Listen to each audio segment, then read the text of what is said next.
So this video is going to be looking at the sources talking about Gaius' assassination. We've got 4 source authors: Suetonius, younger Seneca, Cassius Dio, and St. Josephus. So all of the sources we're going to be looking at in this video are essentially going to be telling us the same story with some slight differences in what happened within the story.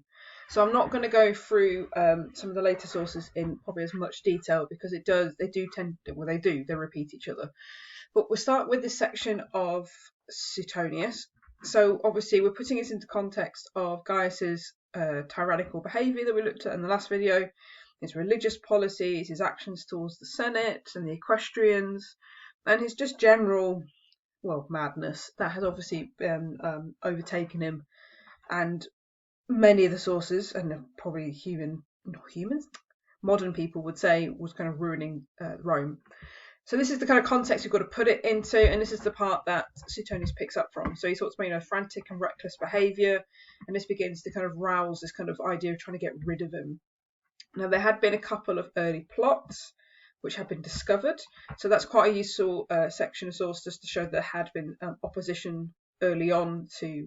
So not early on, the whole reign's very early, to be honest, but sort of before the assassination there had been other plots that you can use in any opposition section. And when it actually comes to him being assassinated, it's a combination of his freedmen and his guards commanders. So we're talking about the Praetorian Guard. Now, we'll go into the different people as the source goes on. The one that the commander who sort of seems to be at the centre of the plot particularly hates him because he'd been subject to shame and suspicion. And he'd also been accusing other members of the Praetorian Guard of trying to kill him over and over and over again. So this kind of sort of creates some problems. What Gaius appears to be doing, according to Suetonius, is trying to kind of divide and conquer the Praetorian Guard. And what it actually ends up doing is uniting a lot of the Praetorian Guard against him because he's treating them really, really badly. So they decide to kill him about noon on the conclusion of the Palatine Games, and the principal part claimed by Cassius Chiara. I have to say his name very particularly. Now, Chiara has a particular problem with Gaius, which will come into the source several times. The main one is this, where Gaius was always sort of suggesting that Cassius was kind of really effeminate and would make him kind of use his kind of effeminate passwords. And he says, we'll stuck its middle finger to kiss and then waggled it obscenely. So he was just kind of having these constant digs at Chiara, and that's why he hated him the most. And that will come up again and again and again in the sources. So this first section here is just talking about different omens.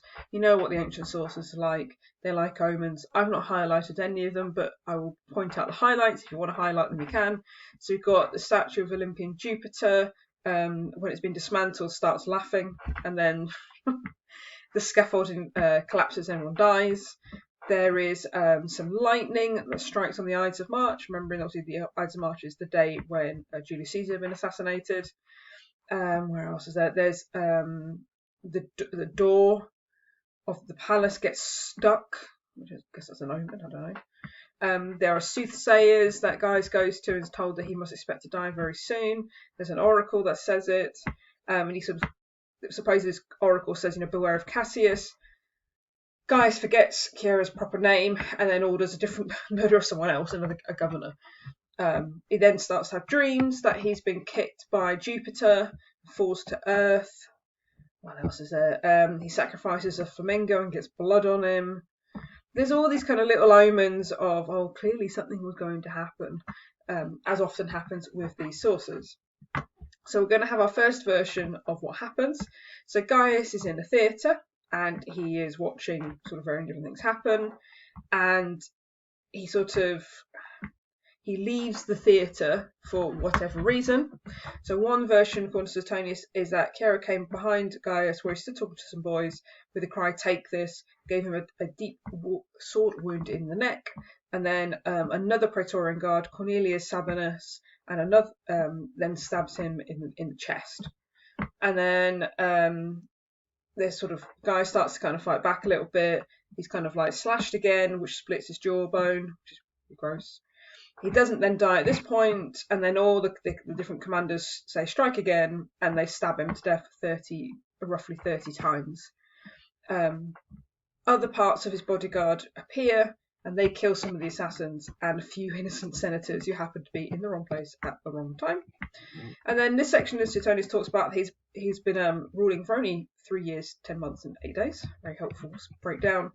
Talks about his body was kind of like hidden away and kind of like burned really fast. And then when his family, his sisters come back, they kind of entomb his body. And then supposedly his ghost is haunting the gardens in the palace. Of course.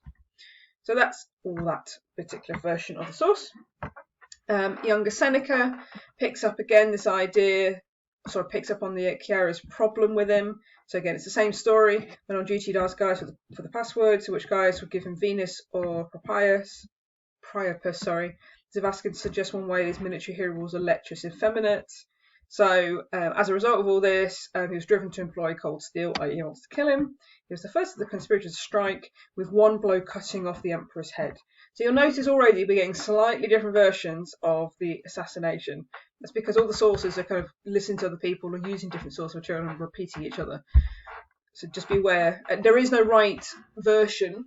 It would depend on your source analysis, but the general gist is the same, which is this guy here really hates Gaius because he had been taking the mick out for too long, and he appears to be one of the key people in terms of the stabbing. And then we have Cassius Dio's version.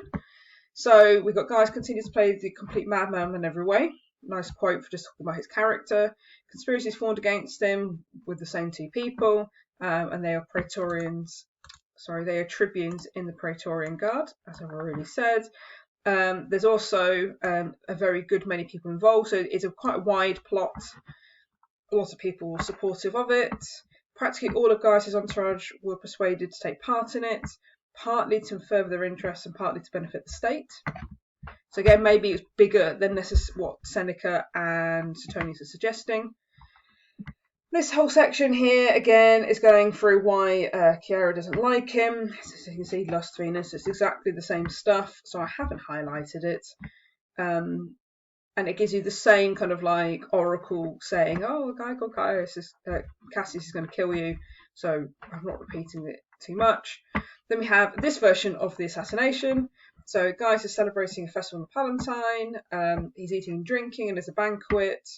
At some point, Gaius decides he wants to dance and act in the tragedy, proclaims a 3-day of the festival, and that's when Chiara and his supporters can't take it any longer because they're waiting for an opportunity to kill him, and this festival keeps going on and on and on and on. So then they wait for Gaius to leave the theatre to watch some boys of aristocratic families who are singing a song in his honour. They intercept him in a narrow alley, and they then murder him. So everyone stabbed him savagely, even though he was dead. Even some tasted his flesh. So this version of the story has some cannibalism in it. And we also have his wife and daughter were also murdered. At the end of all of this, you've got a slightly different count of how long he's been in power. 3 years, 9 months and 28 days. Anyway, sorry. We then have his statues being ripped down. And there's kind of like people being kind of I'm trying to read what it says. People basically quite supportive of what has happened. Though all those in anyone under the authority of the Senate kept their oaths, remain quite so a bit worried that the people who sort of thought the Senate should then take over were worried that if they did say anything that they would all be killed, because obviously this is a big sort of what's the word I'm looking for? Hole in authority. I can't think there's a proper term for that. There's a power vacuum. There we go. After the death of Gaius, technically. So obviously anyone who thinks that the Senate should take over is somewhat worried that they might be killed next. So there's this real confusion after the assassination of Gaius about what's going to happen next. So that was, who was that? That was Cassius Dio's version of the story. Then we have Josephus' version of the story. I don't know why. Just as an aside, the exam board have given you like 5 different million versions of this. But hey ho, we have to go through each one of them. So we have 3 different plans, according to Josephus, for the assassination of Gaius. Okay, there we go. So one group is led by Aemilius Regulus, a second group by our old friend Chiara, And then we also have this guy Vinisanius as well, who's also plotting. So there's lots of plots going on. So it gives you some reasons of why each one of them wanted to kill him. So we've got Regulus, he just didn't like him, and a general hatred of the injustice, a bit hot-tempered, and therefore wanted to kill him off. The Vinisanius, because he wanted revenge for the Lepidus affair, because Lepidus had been his friend, and Gaius had him put to death. He was also worried about his own safety, because Gaius developed like vendetta against him, was really worried. And we've already know why this guy hates him, about his manhood and the emperorship. Fine. All of these people had witnessed the sacrilegious madness of the empress. There's a really nice quote about the character of Gaius. He is the ringleader, as we've already talked about through, because of the slur about his reputation. But as Tribune, he also has unrestricted access. So he's the one who's the easiest to get to Gaius and would have the best opportunity. So then we have the same basic story. There are some chariot racings. There's a big festival going on at some point. There were some people trying to get Gaius to reduce taxes because there's some serious burden from there entailed. So when we're talking about the benefits of imperial rule for Gaius, we've got evidence here that the taxes are a bit too high, even if he'd reduce some, but there are other taxes that are too high, and the fact that the Roman people themselves were not being particularly well treated, and they're unhappy. So Gaius has none of it, and then he starts, he sends his officials to arrest those and then has them executed. So even in this moment, Gaius is being completely unreasonable, I think is the statement, about people who are just kind of trying to get some relief for the people. So the victims of this barbarity are very numerous. So then it kind of gives fuel to the conspiracy, and they really want to get rid of him. Where are we? So then Gaius wants to possibly leave the festival, but we know he's extended it.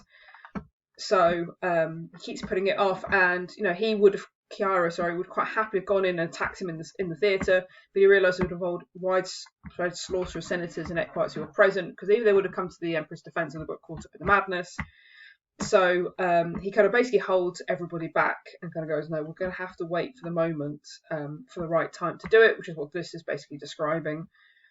So eventually he gets a particular moment where we skim through that Gaius has left the particular festival and he's in the alleyway as usual. Gaius again sort of has a dig at Chiara, and that's when he denounces Gaius violently, drew his sword and struck him with a furious blow. This particular one is not fatal. There's some suggestion here that Chiara is deliberately trying to not kill him straight away, so he had the opportunity to stab him to death several times. He didn't want a quick death. But Joseph is not convinced by this, you'll be pleased to know. But he sort of suggests, there's no time for careful calculation. It was just like stab him and get him killed, and the rest of it's not particularly interesting. So Gaius has been severely dazed by the pain of the blow because it hit him between the shoulder and the neck. So it kind of hits him in just basically by his collarbone. So it's not a fatal cut by any stretch of the imagination. He doesn't sort of shout out for whatever reason, probably because he's really confused, because he's just suddenly being attacked by his guards. Groaning as agony, tries to make his escape by running forward. Now we have Cornelius Sabinus is here in this version of the story, who waits for him, anticipates where he'd like to react. So he knocks Gaius to the ground. In my head, he rugby tackles him, but I'm not sure it's quite that clever. I think he just kind of literally knocks him over. As he struggles to his feet, because British surround him, a single word of command from Cornelius, they hack to him with their swords, egging each other on, and then eventually he dies. So there we go, get to the very end. And this bit here is just talking about kind of like how Chiara was like a really clever guy and gave really good speeches, and that's why he was able to get the support that he did. And that is the end of Gaius. It was a short reign. It was an eventful reign. It's an unforgettable reign. And as you can see from scrolling down the source book, we're going to then very shortly be talking about Claudius.